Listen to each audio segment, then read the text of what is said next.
induced electric field. As you know, electric field will induce due to change of magnetic flux. So we have seen in the previous class, so change of in the closed loop, conducting loop, the change of magnetic flux, okay, so the electric field will be induced, so that you can write E into dl, that equal to minus d phi by dt, where phi is a magnetic flux. Okay, so let's understand here what is the E. So this induced EMF due to the change of magnetic flux, so it has a non-electrostatic property, non-conservative force. It has no starting in the terminal point. It always direction of this induced electric field in the closed curve. So let's start with the self induction. Okay, so what is the self induction? Self induction. In self induction, suppose that if you have a one coil, okay, now you are changing the current in this coil, so the magnetic field inside the coil is going to change. So magnetic field is a variable, so the flux developed in this coil will be directly proportional to the current in the same coil. So you can write flux equal to L into I, where L is a constant and proportionality constant, and you can say this is the inductance, okay, and it depends on the geometry of configuration of the loop. Okay, so this is a constant. Okay, so as you know, you can write the induced EMF. Induced EMF you can write minus d phi by dt. So minus d by dt, and phi you can write like L into I. So this is why this called is self induction, because current in the same coil, current is changing, and same coil flux developed due to change of magnetic field. So the induced EMF developed due to the current in increase, current in change in the same loop. So you can write induced EMF will be minus d phi by dt, and minus d by dt, and phi flux you can write L into I. So if you differentiate, so dl by dt into I, okay, plus L into di by dt, and as you know, dl is not going to change because only depend on geometry and the configuration of the loop, so this will be 0. So you can write flux equal to minus of L di by dt. Okay, so now find the self induction of the long solenoid. So the self induction of a long solenoid, okay. So consider a long solenoid of a radius r. Suppose that this is the solenoid you have. So this is the you have solenoid, okay, and the length is a given L here, okay. Number of turn per unit length, this is a given a small n, okay. So you know, so magnetic field inside the solenoid, that will be equal to mu naught n I, where n is a number of turn per unit length. So the flux through this solenoid will be B dot ds, okay. So you can write here B is a mu naught n I, and what about the area? So area will be pi r square. So this much you have in one coil. So what about the EMF in total number of coils? So total number of coil will be n into L. So what about first induced EMF you can calculate, or you can calculate total number of flux, that will be the mu 1 n I, okay, into pi r square into n into L, that you can write mu naught n square L pi r square into I, okay. So you know E equal to, or you can just compare phi, you know the phi equal to L into I. So how to just compare the first equation to the second equation? You can get L equal to mu naught n square pi r square into L. So now this is the you have self induction for a long solenoid, okay. So let's go for growth and decay So growth and decay of current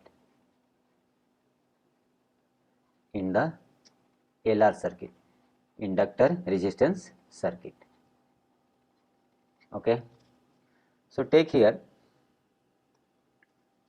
this is the inductor, okay, and this you have resistance, okay, connect with the battery, okay, and now here I am making one switch, okay.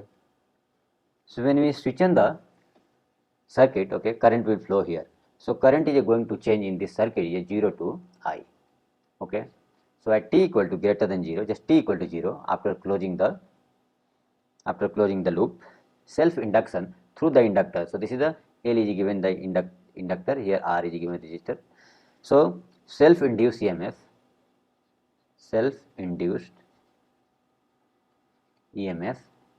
that will be minus L di by dt, okay. So using the Kirchhoff's law,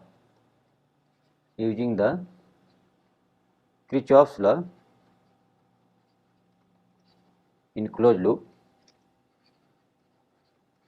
okay, you can write, this is a given E after closing this, so E minus L di by dt minus I R, that equal to 0, okay. So now you can write here L di by dt, this equal to, you can take right hand side, so E minus IR, take this term in the denominator, so the di upon E minus IR, you can write here dt by L, okay. So now integrate this one, so you know you have a 0 time, that time your current in the circuit is also 0, in time t, now current in the coil is a I. So after integration, you can see here ln E minus I R divided by R, okay. So you can give 0 to I, this equal to minus T by L, okay. So we just put the I and 0 here, so what will happen here, ln E minus IR upon E, this equal to minus RT by R, okay. So you can write in this way, so 1 minus IR by E, this equal to E to the power minus RT by L. So what about the I? So I will be, you can write EMF by R into 1 minus E to the power minus RT by L, or you can write this one E to the power E by R 1 minus E to the power minus T by tau. If you compare, then tau equal to L by R. So if you check the dimension of L by R, this will be the time, okay. So this is called time constant, okay, and this E by R, this is the maximum current in the circuit, okay. So this is the maximum current in the circuit, so you can write I equal to I naught 1 minus E to the power minus T by tau. Let's plot this. So if you plot this in a, this is the time and this is the current I, okay. So you know how to plot the exponential function, so like this. So in one time constant, okay, if you just plot this one, so 0.63 I naught current will develop in the inductor, okay, and this one is a maximum current, or you can say saturation current will be I naught, okay. Let's start the decay. So decay of current, through the inductor. So now for decay you have to remove the battery, okay. If you remove the battery, now what you have left, you have one inductor here, okay, and resistor you have.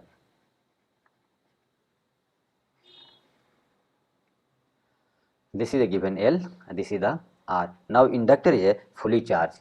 So again apply the Kirchhoff's law in this circuit, closed circuit. So you can write L di by dt, okay, minus IR, this equal to 0. And so now you can write di by I is equal to dt and R will come down, and this is the L will come also. So the how to write? So here you can write minus L di minus, so this will plus I R dt. Okay, so the di by I, this equal to minus R by L and dt. Okay, so just integrate this one 0 to I, when time t equal to 0, that time you have current is a I naught maximum, and then any time this will be I in time t. That is important. So here ln I, you can write ln I by I naught, that equal to minus R L into t. So the I equal to I naught e to the power minus t by tau, and again in time constant is again same, either for the growth and decay time constant will be exactly same. So if you plot like this, so this is the exponential function you have, so this is the I and this is the time t. So in one time constant, so decay of current like the 37% decay in the current. Okay, now see in the graph whatever you have plotted here, can you see never touch the I naught equal to E by R. Okay, and E by R will be always here. Okay, so this graph never touch the E by R due to back current in the inductor, because suppose that if you have a current is increasing in this direction, current is increasing, so EMF induced current will flow in this direction, and always try to reduce the current, what current is increasing here. So that is a reason we never reach the E by R, always you have some less than this. Okay. Now next topic is a energy stored in the inductor. So energy stored in the inductor. Okay. So suppose that if you have a one is a inductor given here. Okay. One you have a resistance, and now make one switch. Okay. Now we have switch and attached with the battery. Okay. So this is the L, this one is a R resistance, and the battery is a given E. Okay. So if you write the Kirchhoff's law again, so you can write here E minus L di by dt upon this equal to or minus IR, this equal to 0. So you can write here E, okay, into dt minus L di minus IR dt. Okay, or you can write in this way. So just multiply I in the all the term, okay, and then integrate. So E I dt, okay, this equal to, I am taking right hand side. So first I am writing I square because I multiply both side in the I. So I square R dt, integrate here also, and plus L I di. Okay, and you have to integrate this one. Your initial current was 0 and the final current is I. Here 0 to time t, and this is also 0 to time t. So I dt, you know, I and dt, this is the small charge, okay, flow through the battery in time dt, you can say. So this much charge is flowing through the battery, and you know E into charge, if you multiply potential difference into charge, that will give your work done. So this much energy, is providing by the battery. So this is the work done by the battery. Now this work is going to convert into first in the thermal energy. So this energy is stored in the resistance. This is called thermal energy. Thermal energy is stored in the resistor, and this energy, this is called magnetic energy. This magnetic energy is stored in the inductor. Okay, so this energy is stored in the inductor. okay, when 0 to I. Okay, so let's find the magnetic energy. So you can write magnetic energy. So magnetic energy is represented by U, and then equal to, you have just seen, half L I square. So you can see just if you have an inductor resistance and you connect the battery, okay, when switch is on, so current will flow in this direction and inductor will also store some energy. Here through this resistance energy will dissipate. Okay, so work done by the battery, that is EI dt in time t, energy stored or in thermal energy or dissipation through the resistance, that will be the I square R into dt in time t, and energy stored in the inductor, that will be the Li di. So you can write here half Li square. Okay, so now let's find for the long solenoid. In the long solenoid, magnetic field is a mu naught N I. Okay, so the magnetic energy in the long solenoid, okay, that will be half, the L for the long solenoid, this will be the mu naught N square pi R square L. You can see here, so that we have, okay, let's see. So you can see in the first part of the video, mu naught L N square pi R square L, where L is a length of the solenoid, R is a radius of the solenoid, N is a total number of turns per unit length. So this will be the capital L by L. So energy you can write half Li square.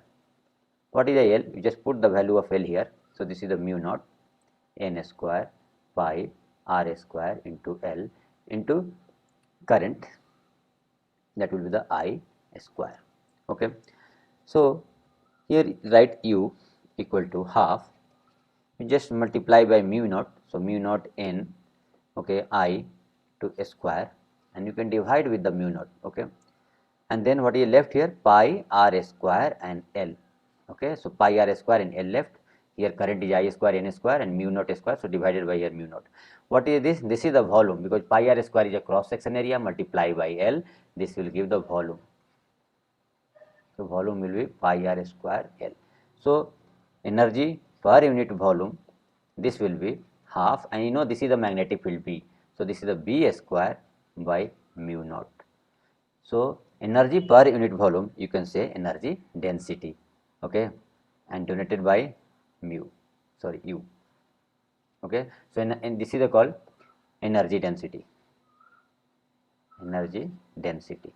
So energy per unit volume. Okay, so the next topic is a mutual induction. How to find the mutual induction? As you know, the self induction, it means the current flowing in the same coil. So the induced EMF or induced EMF developed due to the current in the self coil. Now what mutual induction is? Suppose that if you have a one coil and the two conducting coil, closed coil, and placed in very close to each other. Okay, suppose that current flowing in the first coil. Okay, what is the flux passing through the second?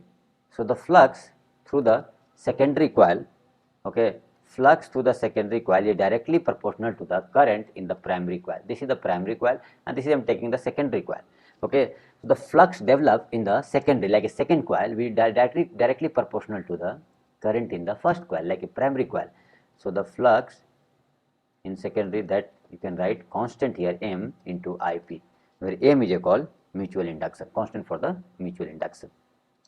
So let's find the expression for the mutual induction for, and here you can also write what about the E induced EMF, d phi s by dt. So you can write here minus M d I p by dt. Okay, let's, if you have a one big solenoid, okay, and if you have, okay, and take the another small solenoid here, okay, and information is given, radius of the bigger one. Okay, so radius of the bigger loop will be R2, a smaller one is given R1, number of loop is given is a N2, okay, and a smaller one is given R1, number of loop is given N1, okay, and suppose that current I am passing in from the smaller loop I. So what is the M? Find the expression for mutual induction, M. So as you know, magnetic field, okay, due to primary coil in secondary. So magnetic field in the secondary coil, this will be mu naught, okay, N1, because current flowing in the smaller loop. So N1 into IP. So this is IP. Now the primary coil will be a smaller one. So you know the magnetic flux in the bigger loop is this. So flux in the secondary coil will be B into area. So area will be pi R2 square, because area of the secondary coil will be pi R2 square. Now find the total flux. So total flux will be total number of turn multiplied by phi s. What is the N? N will be N2 into L. So N2 into L, okay, mu naught N1 IP into pi R2 square. And now you can compare with M into IP. So if you compare both, what is the M? So M will be mu naught N1 N2 L square, because this is also very important. So you have to write, because this is a this was the magnetic field due to one coil. So what about the total magnetic field? So total magnetic field, you have to, what is the N1 is given here, so you have to multiply by L. So that will be L square here. So the L square and the pi R2 square, okay. Same you can do if you flow the current in the bigger loop and find the same way this M for the smaller loop, and both will come same, okay.